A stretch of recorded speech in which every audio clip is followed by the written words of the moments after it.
Hi, everyone. You're listening to Radio Cherry Bombe, and I'm your host, Carrie Diamond, coming to you from Newsstand Studios at Rockefeller Center. I'm the founder and editor of Cherry Bombe magazine. Today is the last episode of our Sexy Italian Summer miniseries. But hey, it's still summer, right? And besides, you cannot do something called Sexy Italian Summer and not interview Giada De Laurentiis. Giada is such a superstar and one of my favorite people to talk to. And she has a lot going on right now. She just celebrated a big birthday, and she opened a brand new restaurant outside of Chicago. In addition to being a restaurateur, Giada is the author of so many great cookbooks, including her latest, Super Italian, and she's the founder of Giadzy. Giadzy is so many things. It's a line of Italian food, including some really amazing pastas that I love. Plus it's recipes, travel advice, lots of stuff. If you love Giada, check it all out at giadzy.com. Giada and I talk summertime eats, her wildly popular sheet pan lasagna, I would like some of that right now, the wisdom that comes with getting older, her thoughts on food television today, her restaurants, and lots more. Stay tuned for my chat with Giada De Laurentiis. This episode of Sexy Italian Summer is brought to you by Nonino, the family-owned, female-led Italian distillery that's redefining what's in your glass this summer. Their secret? Spirits that take your aperitivo hour from basic to bellissima in one sip. As you're planning your aperitivo hour, there's no better place to start than with the famous paper plane cocktail. It's a cinch to make, as it's equal parts Nonino Amaro, Aperol, bourbon, and lemon juice. The paper plane is bright, bittersweet, and looks like summer in a glass. If a spritz is more your style, there's L'Aperitivo Nonino. Floral and fresh, L'Aperitivo Nonino can be topped with Prosecco or sparkling grapefruit soda and a squeeze of lime for a refreshing twist on the summertime classic. And then there's Grappa, the signature spirit of the Nonino family. They were the first to take the grape seeds and skin left from the winemaking process and create single varietal grappa. When you sip a grappa made by the Noninos, you'll realize it's been crafted with all the care of a fine wine. Whether you sip it or use it in your cocktails, Nonino grappa is the perfect finale to that aperitivo hour you're planning. Feel free to invite us over. One last thing, Nonino is the result of 6 generations of strong, visionary women shaping the brand. Now that's a legacy. Chin chin to that. Today's episode is also presented by Square. What if your favorite sports bar only showed women's sports? That's the big idea our friend Jenny Wynn turned into reality in 2022 with the sports bra in Portland, Oregon.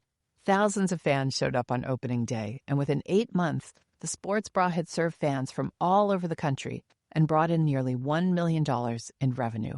But behind the scenes, the tech couldn't keep up.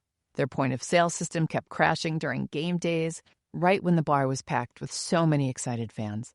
That's where Square came in. Square is the restaurant point of sale that helps you manage it all from one place: payments, staff, customers, insights, and more. Now, the sports bra runs on Square. From faster service to better reporting, the team finally has a system that works as hard as they do. And with Square's help, Jenny is planning to bring the sports bra to cities across the country. When your business is growing, you need a point-of-sale tool that's on your team, like Square. Go to square.com/big to see how Square can help you. You are going to love the next issue of Cherry Bombe's print magazine because it's all about Italy. Our cover stars are Chef Missy Robbins of Lilia, Missy and Missy Pasta, right here in New York City, and Chef Nancy Silverton of Osteria Mozza, Pizzeria Mozza, and Chi Spacca in Los Angeles. Choose which cover you want or pick up both. Every single page is inspired by Italy and features so many gorgeous stories, photos, and recipes.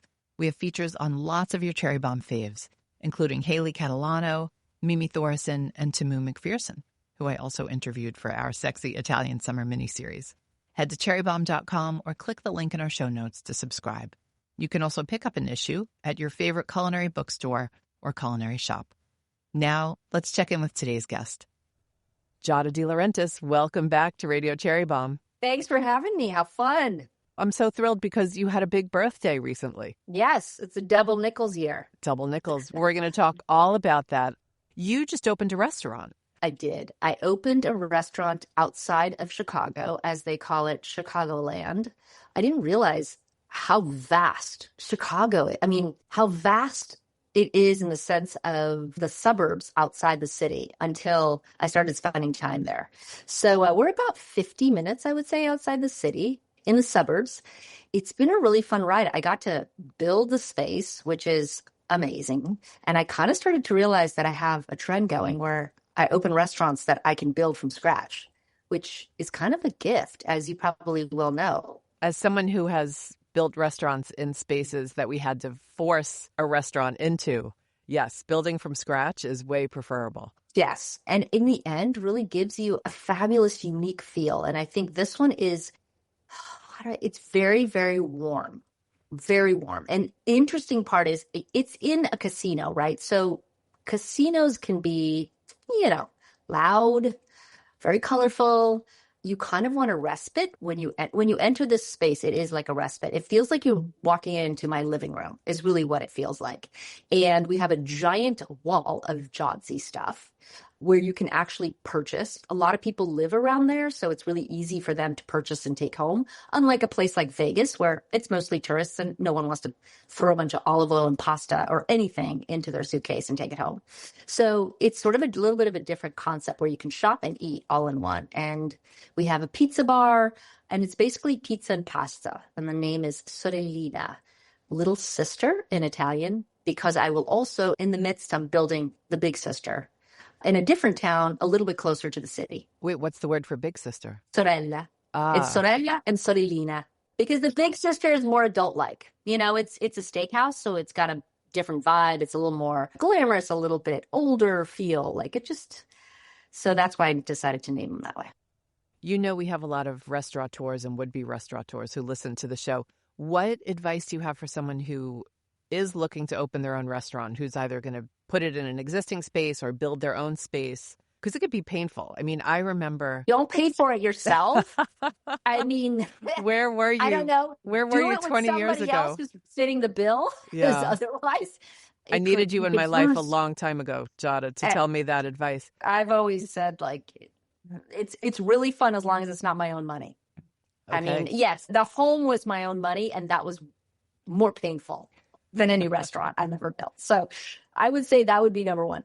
Number two, I think that a lot of people, I don't know, I've been told many times, oh, you should just build the same thing you have in Vegas. It should be the same layout, the same look, the same feel, the same everything. And I always say to people, well, wouldn't that be boring if they were always all a replica of each other and sort of a cop-out? So I feel like it's okay to evolve. It's okay to use color. It's okay to be bright and be warm and not be so sterile. I think, to me, I used a lot of wallpaper in this restaurant, which I don't know that people do that often. I used materials that I felt like I would use at home.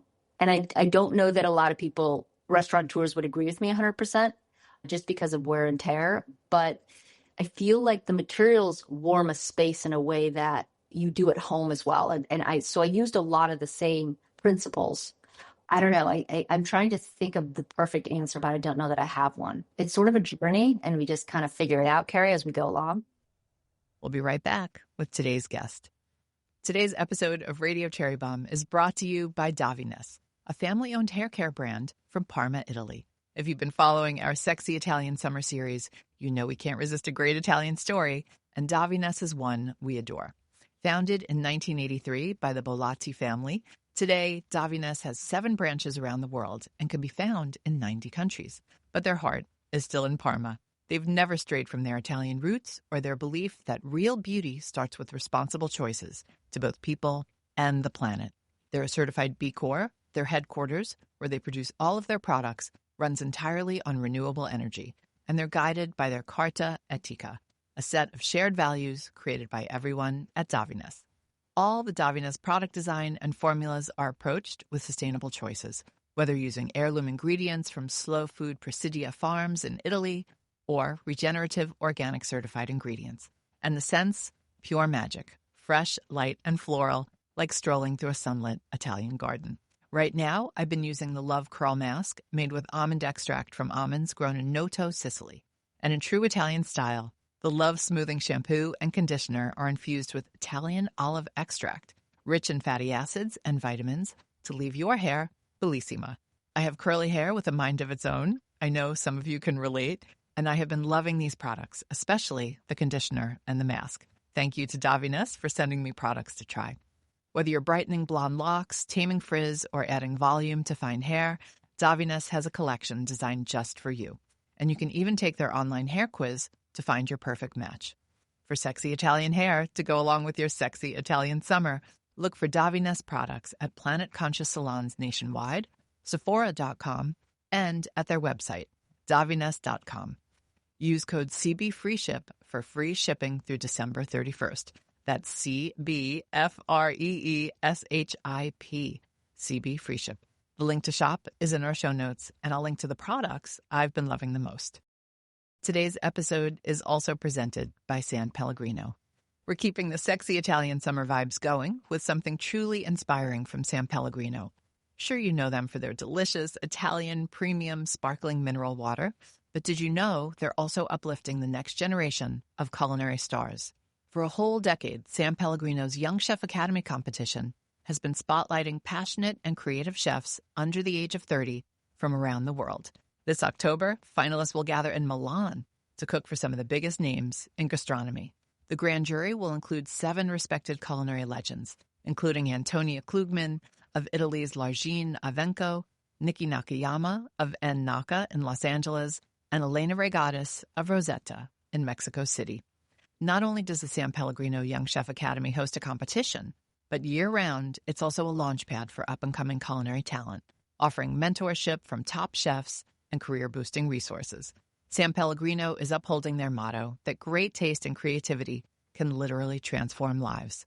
Follow along on Instagram at @SamPellegrino_US and @SamPellegrino_YoungChef for updates. We'll put those links in our show notes. Here's to the chef shaping the future, one delicious dish at a time. You have your very popular sheet pan lasagna on the menu at the new place. Yeah. Tell us about this. What is it? Why is it so popular? The menu evolves, Carrie. That's the other thing. I feel like Vegas is a more elevated experience than any of my other restaurants. It just is. It's by virtue. It's by location. It's by the city. It's what I wanted. I wanted something chic. I wanted something that felt really elevated. This space, Sorellina, is not that elevated of an experience. Lots of different pizzas on the menu. There's pasta dishes, but they're all giadzi pasta, meaning dried pasta, not fresh pasta. You won't find any fresh pasta on this menu at Sorellina. In Vegas, it's all fresh pasta. It's all made in-house. So way more casual. So the sauces can be more casual. And in turn, I can do a sheet pan lasagna that I have found is incredibly popular. In fact, we just relaunched it on Giadzi and it's sold out this weekend. So now we're scrambling for more tomatoes. Walk us through what a sheet pan lasagna is for folks who are only familiar with a classic lasagna. So the sheet pan lasagna is basically that you cook all of the pieces of a lasagna. So you have the pasta cooked, you cook the sauce, and then you toss it all together in a bowl, lay it on a sheet pan flat, a sheet pan being the same thing that you use to make cookies, but has sides. And you lay that flat, and then you top it with a little bit of ricotta cheese and spinach and dollop it on top and bake it. So it's kind of a reverse, and you don't have to layer it. So it's an unlayered lasagna, and it is fabulous, and it has become one of our signature kits. And I will say that it's great to have a dish on the menu at Sorellina that you later can go on Giadzi and buy the kit and make it at home. It's sort of bringing those worlds together, shopping what you've eaten. And how are you selling it at the restaurant? Is it like family style? You get a whole sheet pan? No, so we make individual portions of it. Got it. Okay. We have individual little ramekins that we cook in. Why do you think it's so popular? I think it's because it's something that is, for most people, transports them to their childhood. For a lot of people, it was one of their favorite dishes. It was something that their moms could make or made on a weekend. And so it resonates with people because of that childhood feeling, and also because everybody knows what lasagna is now. And this is lasagna flipped on its head. And so I think that is also one of the reasons that people love it. And also, it's freaking great. And it's cheesy, and it has these crispy edges on the pasta, which happens to be my favorite, which is one of the reasons I love it so much and why I came up with it. Anything that you take that people know well and are familiar with and flip it, it always creates curiosity. And I think that's one of the biggest things. I don't know if it's still open. Did you ever pass that restaurant in Manhattan called House of Lasagna? No. It's literally an entire lasagna restaurant. And I think it's on the east side. I've walked past it a bunch of times. And every time I do, I'm like, I am going to go have dinner at House of Lasagna. So I'm putting that on my fall to-do list. Put it on your list and let me know if they have sheep and lasagna now. I will. No, Peter, I'm curious. I'm super curious. I should check it out. I know there's a gnocchi place where they serve all different gnocchi in a to-go container, like a Chinese to-go container, but I saw that on the Lower East Side and I think in the East Village, and I meant to stop at that too because I'm not going to say it as nice as you do, but I love gnocchi. I actually bought some potatoes at the farmer's market because I've never made gnocchi from scratch. And I was so like, easy. I love it so much. I'm going to try my hand at it this week. What are some tips for making gnocchi at home? Well, russet potatoes, super dry. I bake them. I don't do the potato any other way. I don't boil them. I don't put them in the microwave. You don't want any moisture, because they'll become heavy if you do that. And so gnocchi are also very temperamental. So try to make them on a day when it's dry outside and not wet and not too much flour. They need to be light, like little pillows, not a lot of flour and not too much. Don't overwork them is basically it. A lot of people tend to overwork them, so they get a little bit tough. Oh, I love the baking instead because the recipe I have calls for boiling. No, do not boil them. If you boil them, too much water gets sucked into the potato and you won't get it out. Okay. If someone were to boil them, what I would do is I would put it on a sheet pan and throw it in like a 250-degree oven and let it sit there for a while it dries it out. You really want dry potatoes. My family, we always bake them. It takes longer though, which is why people don't want to do that. Okay. Do you have a recipe in one of your cookbooks? I have a bunch of your cookbooks at home. I don't think I have a gnocchi recipe in my cookbooks. I have it on Jotzy, but I don't believe I've ever done one for a cookbook, to be honest. I think because in my head, my cookbooks are supposed to be a little bit simpler and nobody wants to bake a potato for an hour. I definitely have one on Jotzy. And do you still use the ricer? Once you bake the potato, absolutely. You put it through a ricer? Yes. Okay. Yes, please. Yes. It makes a world of difference. It's kind of like mashed potatoes. The ricer will make it super light. If you use a fork or if you use a potato masher, it just tends to not create airiness. That's what the ricer does. It creates airiness in the potato, which is really lovely for gnocchi. You mentioned your Vegas place. I think I read it somewhere that the Cromwell, where your restaurant is in Vegas, is going to become a Vanderpump hotel. Is that true? It sure is. Yep. Lisa Vanderpump. All right. Talk to me. I feel like I'm the last person in the world who has not seen Love Island, and I am the last person in the world who doesn't know anything about the Vanderpump universe. Are you fully up to date on the Vanderpump universe? I'm not an expert, but I do know, there have been so many scandals on that show, right? So it's become so popular. And she's got quite a franchise going. She really She's got Vanderpump Villa. She's got a lot of stuff. I think, she's a really brilliant marketer. She really, really is. And I've known her a long time because, we were one of the two first females at Caesar's Palace. And so we spent some time together, did some photo shoots together, and her bars are awesome. I mean, people love them, especially young women. It's so nice to have a woman creating a bar for other women, right? And so it's taken off and it's become really popular. I think for us at the Cromwell itself, I don't think anybody even knew that name. It's been 10 years and I don't think if you say the Cromwell, no, everybody used to say to me, where's that? And I'd have to tell them the location, right? And so I think that maybe this is an opportunity for people to really get to know the hotel, and that has some kind of prestige associated with it. You mentioned something, Giada, that you and Lisa, were two of the first women to do projects like you're doing. People really forget Vegas was such a broy place. Like before you opened your restaurant, before Martha got there with hers, before Lisa, you had Susan Feniger and Mary Sue Milliken who had their place, and they were really it for a long time. Yeah. In the Caesars family, there really wasn't anybody. That's the thing. So when I came, it was like a shock to the system because it was very broy. It still is quite broy, but it's gotten a lot better. But in the beginning stages, oh yeah, there was nobody around. So it was so nice when Lisa came in because I felt like, oh, now I have another woman that is in this family that can kind of help these guys that are running this casino understand that it's a different clientele, you know? I think they knew because they're trying to draw women in, but at the same time they didn't. You know what I mean? Mm-hmm. I always say, like, it's fun to be the first, but it's not fun to be the first. So teaching the guys how you want to be treated is, it's tricky. So it was really great to have her join. And now we've got Martha as well. So I feel like they have a good idea how it goes.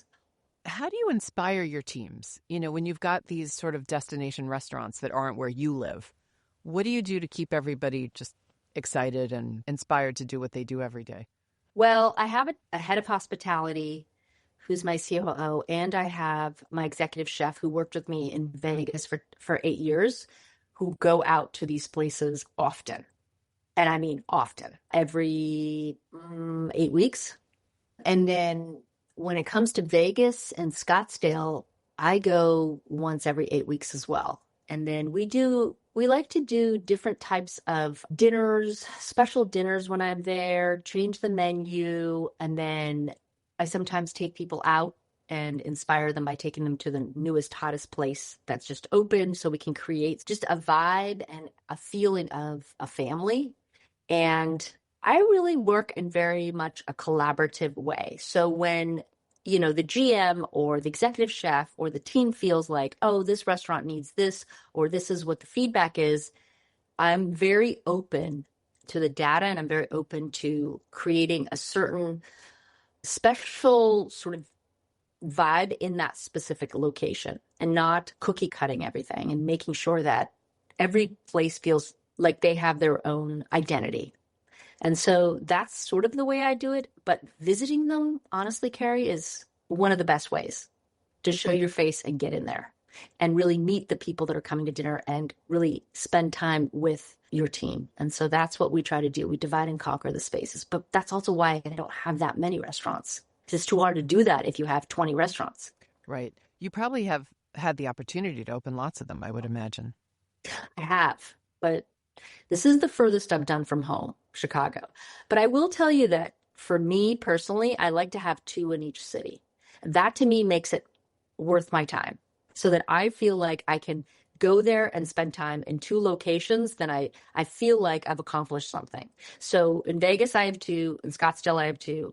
Chicago, soon I'll have 2. That makes sense. I always wonder how somebody like Jean-Georges does it. What does he have, like 43 restaurants around the world? A ton. Well, he's always on the road too. Mm-hmm. But you know, Carrie, what we said, it's a little different for the men, right?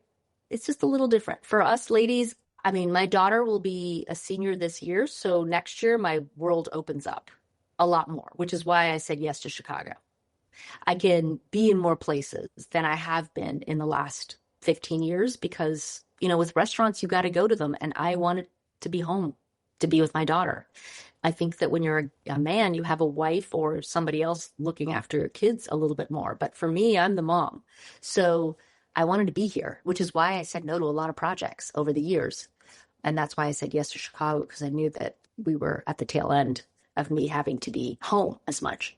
I don't know if you want to talk about this, but you stepped away from doing things on the Food Network and to focus on Giada, your membership program, your product, your whole world, which is really wonderful. It's been so amazing to see it grow. The team and I love your products. I mean, I love the pasta. I love the canned tomatoes. You're really doing a great job with all of that.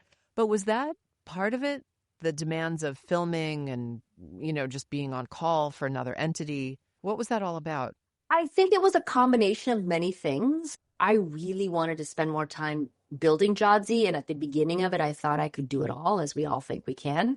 And I had to really think about my future and what did I really want to spend my time doing anymore.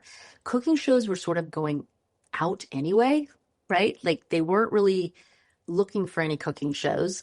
It was mostly competition. And I felt like I had done the pinnacle of competition when I did Food Network Star. It was the competition show on that network. And I just felt like I didn't want to spend the rest of my time just doing competition. I just didn't. It's not where I feel like I do my best work.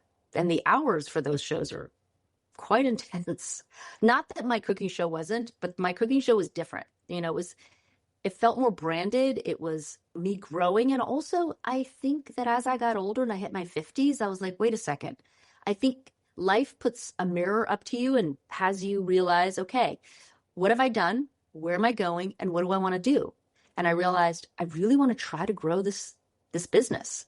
And I really want to own this business.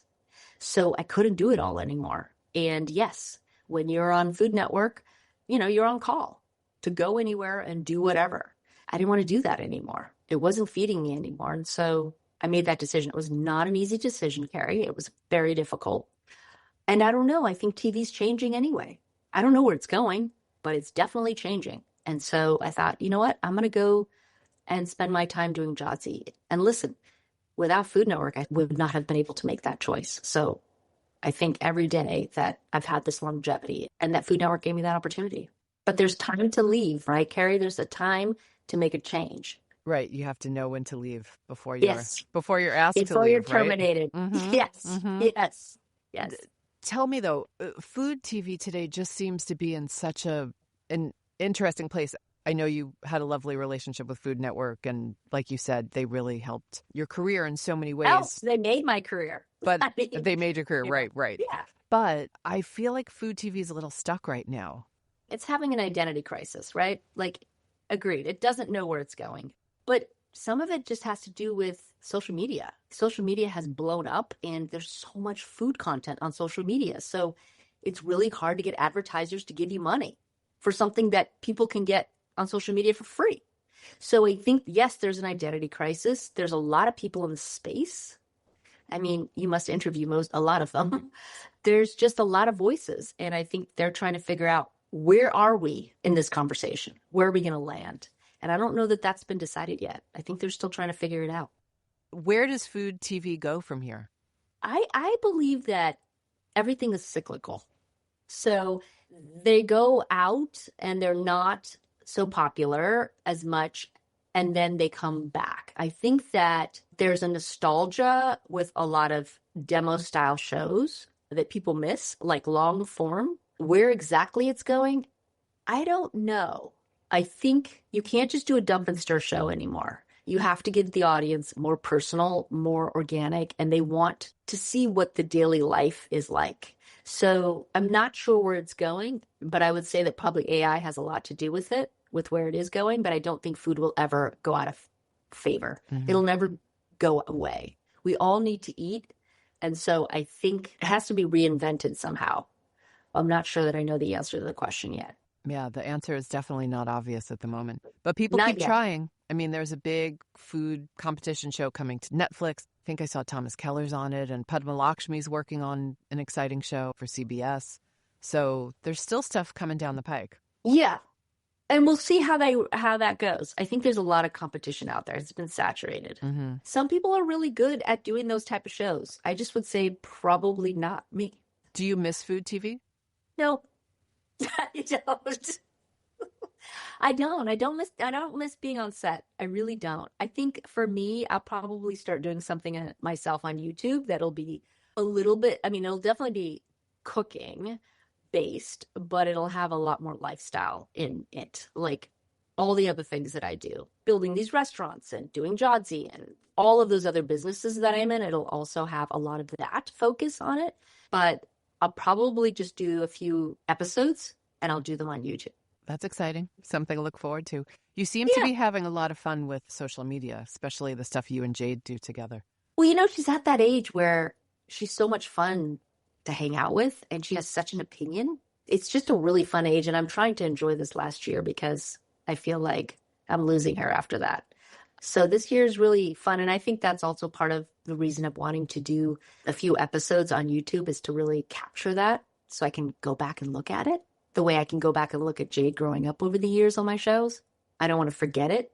So that's also, I think, part of it, that journey. So I think that'll be fun too. But yeah, we have a lot of fun together and she's game to do it. And she's authentically herself in a way that I was never at that age. I was always so afraid, right, of what others may have thought. And she's just not. And that's just so refreshing and helps me kind of forge a new path and in a way see myself differently and see myself in the world differently. Mm-hmm. Is that confidence you instilled in her?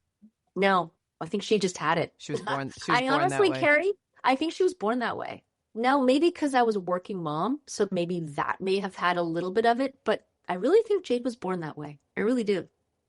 I loved the video of Jade critiquing your fashion looks over the years. Oh, God. You must have died. That was so funny. It was painful. I'm not going to lie. It was freaking painful. But she was tough. I was like, oh my gosh, Joan Rivers is reincarnated in Jade's body. Well, imagine. And they also, she picked like the worst looks possible. It's just so embarrassing. But, it was a time and a vibe at that time. So I keep telling her like, hey, you'll look back. I mean, I think she critiqued herself in one of those photos also. Mm-hmm. Yeah. So, I mean, and she fought hard for that outfit. So it's just, That was a cute one. Giada, let's talk about your big birthday. Like you said, double nickels for people who are like, what does that mean? You know what? When I turned double nickels, I had literally never heard that term before. I never heard it either until last week. That's when everybody started saying, oh, you're double nickels. I'm like, what? And then I thought about it. I'm like, oh, yeah, T5s. Okay. Means 55. I mean, it's interesting. It's interesting. Aging is an interesting thing. It's wonderful in some ways and not so wonderful in other ways. But I say to Jade, like, hey, I'm lucky to be here at 55 and made it this far, and I'm healthy. I mean, I don't know that there's any other gift to be given. So I'm thankful for that. Exactly. I always think that first, too. But now that you've hit 55, what do you wish young Giada knew? I think that what I wish young Giada would have known is that it was going to be okay, that she was going to do what she wanted to do, and it was going to be okay. I think I didn't have the confidence when I started that I could voice my own opinions or that I could stand up for myself and still make a career out of what I wanted to do. I think I felt like I had to follow whatever structure or whatever path was in front of me in order to be successful. And I think I learned that I could play the game or play the chess game, which is the chess game of life, or for any woman in this world that, is working or even not working, that we have to forge our own path, but delicately. That's what I had to do. And I think I was able to do that well. Jade, I don't think the new generation doesn't have to do that anymore. They have so many more opportunities than I ever did. And I also think I would have said to young Giada that having children would be okay, because I was terrified of having Jade. Even when I got pregnant, terrified that I would lose my career and that no one would take me seriously and that they wouldn't hire me anymore or that I wouldn't have any more fans. I don't know, Carrie, why I thought all these things, but I did. Mm-hmm. And part of it is because a lot of women, the career went by the wayside. And I really wanted to be independent. That was my whole thing. I didn't see a lot of independent women in my family. I saw the men really running the show, and I really wanted that for myself. I think I thought a child would somehow take that away from me. So I would tell myself, enjoy it, because I will say that when Jade was really young, the first 2 years, I didn't enjoy it. I didn't enjoy all of it because it was too much. Taking care of a kid that little and dragging her to book signings and to set. Although now I look back and I think, well, thank goodness I did that because it created a very independent kid. But at the time, it was a lot. My body and my mind took a big beating because of it. How old were you when you had Jade? I was 36. But remember that I really only started my career on Food Network when I was 33, 32. So it wasn't that long, Carrie. And I was terrified. I was also terrified because it was like, oh, but you didn't talk to us about getting pregnant and having a child. I'm like, well, because I didn't plan it. But I'll be at work in 6 weeks. So don't worry. I'll be there. The contract says I'll be there and I'll be there. So it was a different mindset than women these days, And you couldn't be a working mom and do it from home. Like everybody works. I have young aunts. And they're in their 30s, they have children, and they're doing podcasts from their house, and they're working from home and taking care of the kids. I couldn't do that. That was not an option for women my age. We had to get our booty out, go to set, travel here, do that. You know what I mean? So life is different for them, and I think it's wonderful. You didn't have a lot of, I don't know if role models is the right word, but you didn't really have a lot of examples because, yes, there were tons of women in television who had come before you. But the whole food TV thing was still very new. Was brand new. Mm-hmm. Yeah, there weren't. And a lot of us, Ina, Rachel, we all started at exactly the same time. So, yeah, we had Sarah Moulton. We had a few people, but nothing could have prepared you for the explosion that was about to happen. It just wasn't. And there were mostly men everywhere. And they were the only ones really rating. That's the other thing, right? They're the only ones that were really getting the deals or getting restaurants. Those were the people whose businesses and personalities were growing. The women really weren't moving. And so a whole new genre started with us ladies. Rachel, myself, Ina, Paula Dean at the time. Like, we really kicked the doors open for a whole new group of people to come through. It was really fascinating to watch it happen, but it was terrifying at the same time because it was the Wild West. So, it's kind of like influencers or podcasters 5 years ago where it was all starting. It's exciting to be on that end. It's also terrifying. Giada, you used the word delicately, that it was something you had to do delicately. Why did you use that word? Some people just go in and they're kicking down doors and not doing it delicately. Well, first of all, it's not my personality. Well, maybe it is now, but it wasn't then. I was a very shy girl. I'm an immigrant. I came with my family when I was 5 years old. I didn't speak English, and I, got bullied for a long time for being different. I think that taught me to move in the world in a way that I felt had to be more cautious and more methodical. And that's how I am. I'm more methodical, and I don't just kick down doors, and I'm not that vocal. I try to get my point across or do what I want to do and navigate it in a very careful way.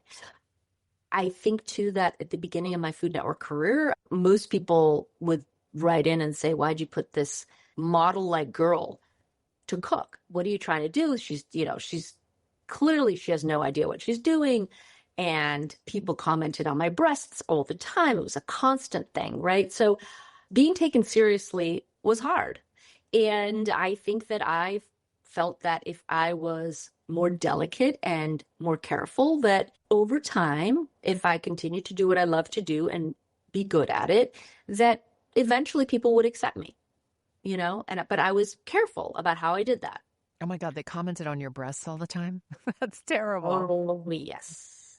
Oh, yes. All the time. All the time. And, there's only so much you can hide, right? I mean, other than wearing turtlenecks, I don't know what to do, right? So it was the world of button-ups, right? Like when I started, they all said to me, Food Network would say to me, could you wear a button-down shirt kind of like Martha Stewart does? And I said, no, because I have short arms, unlike Martha Stewart, who has long arms. I have a big chest. So that doesn't go well in a shirt. And I can't move and cook. Like, I feel constricted in an outfit like that because my body, it isn't prone to wearing button-down shirts very well. It just isn't. And I'm not that thin. It just doesn't work. So they would say, well, we have a lot of complaints about your chest. So how could we keep that away from people? I don't know. It's on my body. How am I supposed to do that? So I think I had a lot of turmoil within myself of like figuring out how could I present myself to the world where I could be accepted and I didn't have to hide everything all the time. So it was tricky. Oh my gosh, I cannot see you in a button down. That made me laugh when you said that. I know, but interestingly, they said that, but on the flip side, probably that's one of the reasons that I had such a high male viewership, right? So it was confusing. It was confusing. And it made me not like my body. It made me crave wanting to have a different body. It did all these things. So I would also tell my younger self, accept yourself. They will eventually accept you. Don't worry. It'll get there. But I didn't know that at the time, as none of us ever do, right? That's the beauty of age. All right, let's talk about now. Since you were turning 55, did you say to yourself, you know what, I'm going to sit down and write like a manifesto for the next 55 years? Did you put down some goals? Like, where's your head at right now? I think my head is in a transition. I'm trying to figure out what it is that I want to spend my time doing. I think that I want to spend more time with my family. I have much younger cousins and they have children, and I just want to spend time with them. And I want to be here this year for Jade and really like stay put more than I have been. Other than that, Carrie, I don't know. I'm in a time of transition, so I'm trying to figure that out. I think that it's been happening for a few years and I have not finished that transition yet. So I think by next year, I'll be a little more settled into what's my next step. Do I kind of shrink my life a little bit more, give more power to other people to run my businesses? Do I sell my businesses? I don't know. I'm not sure. And also what I have the energy for anymore, to be honest. I don't have the energy I used to have. And when I'm gone and working a ton, it takes me a lot longer to kind of bounce back.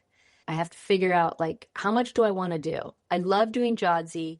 I enjoy these restaurants, but I don't know, like, how much more, I already put a cookbook out. Will I do another one soon? I don't know.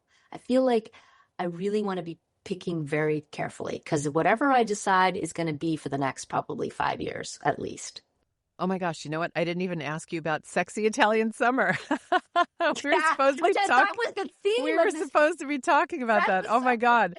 I love talking to you so much. I got totally lost in that. Tell me, what does sexy Italian summer mean to you? Yeah. Well, I think it means lots of tomatoes because to me, the summer is friggin' tomatoes galore in every possible way. The jewel of the tomato season is Italian summer. And I was going to tell you all about tomatoes and dry farming and all that stuff. Wait, what's dry farming? Dry farming is the same idea as when they grow grapes. So our tomatoes from Italy are all dry farmed. So it's basically just, restricting irrigation after you kind of plant them and making the roots sink further down into the soil to catch the moisture and allowing the rainfall to also irrigate all of these tomatoes, which creates this intensely sweet, nutrient-dense tomato. Because they also grow on the base of the volcanoes in southern Italy. So they're incredibly rich in nutrients. They're super sweet. And that's what they can. And that's what we sell on Jodzi.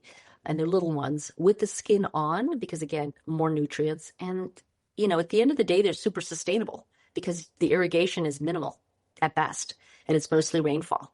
So I was going to tell you all about that, but we got lost in chatting. Did you go to Italy this summer?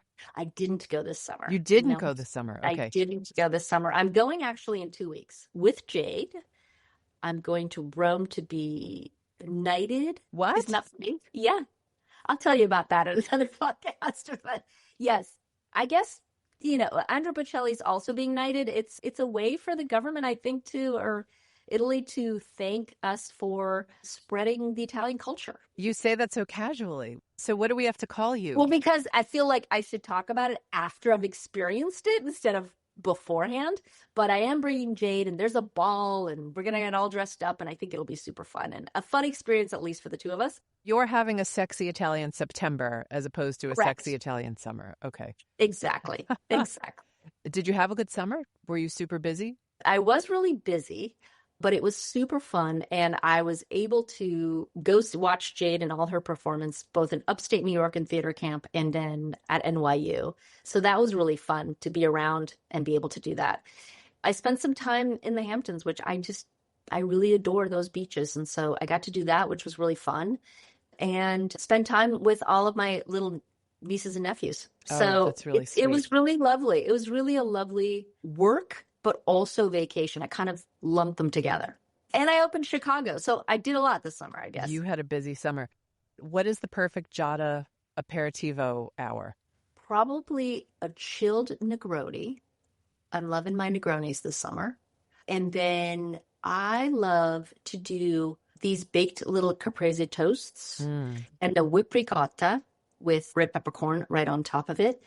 And then I'd probably say a really simple little arrangement of the fresh whipped ricotta and a little bit of red cow parmigiano reggiano in chunks with a little balsamic over the top. Summertime, I feel like I don't get that hungry. So little nibbles is really all I ever want, and a nice drink. I love a little nibble. You said baked caprese toast. Tell us what that is. So I just cut little crostini, and then I usually brush them with a little basil oil. Put them in the oven, get them crispy, and then I just do some tomato and mozzarella and just throw it in the oven for like 30 seconds to a minute just to warm through the mozzarella and the tomato. Because to me, it's a better bite than the chilled or even room temp. Slightly melted. And that's what I like. Oh, that sounds so good. I have some beautiful tomatoes and some mozzarella. Do you say mozzarella or mozzarella? I grew up in Staten Island, so they say mozzarella. Mozzarella. Mozzarella. a bite. 'Cause that's how they make it, then in little chunks, like bites from a bigger pice. All right. So it's mozzarella. Well, I have some mozzarella, some beautiful tomatoes. You still have the accent. Some gorgeous.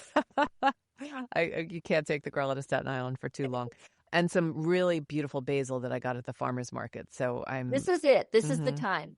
Enjoy it. It's the best. It really is. Oh, you know what else I bought the ingredients for? Pasta Norma. But you know what? We don't have to talk about Pasta Norma. I'm sure you're all talked out. I love making pasta Norma with some eggplant. Right now it's eggplant season 2. I always tell people like zucchini, squash, summer squash, eggplant, tomatoes. It's all about that. It's awesome. You know what else is awesome? We did this beer slushy this summer that I did, and I never thought I'd like it so much. It's a lemon sorbito floating in beer, which is fabulous also for the summer, which I enjoyed this summer that I'd never done before. Oh, that's a lot of fun. I do like a citrusy beer. Yeah. So anyway, that's another idea. Very cool. Yeah.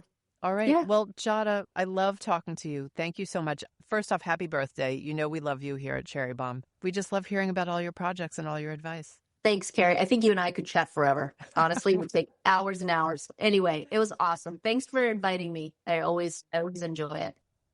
That's it for today's show, and that is it for our Sexy Italian Summer mini-series. Thank you to Giada for joining me, and thank you to our other guests. JJ Martin of the fashion and lifestyle brand La Double J, Chef Angie Rito of Don Angie and San Sabino Restaurants in New York City, and Tamu McPherson of All the Pretty Birds, and Tamu Rosé. Be sure to go back and listen to any of the episodes you missed. I would love for you to follow Radio Cherry Bombe on Apple Podcasts, Spotify, or YouTube, and leave a rating and a review. If you're already a follower, thank you. Check out the links in our show notes for our magazine, the Jubilee ticket waiting list, and Cherry Bombe membership info. Our theme song is by the band Cha La La. Special thanks to Joseph Hazen at Newsstand Studios at Rockefeller Center. Our producers are Catherine Baker and Jenna Sadu, and our talent guru is London Crenshaw. Thanks for listening, everybody. Ciao, Bella.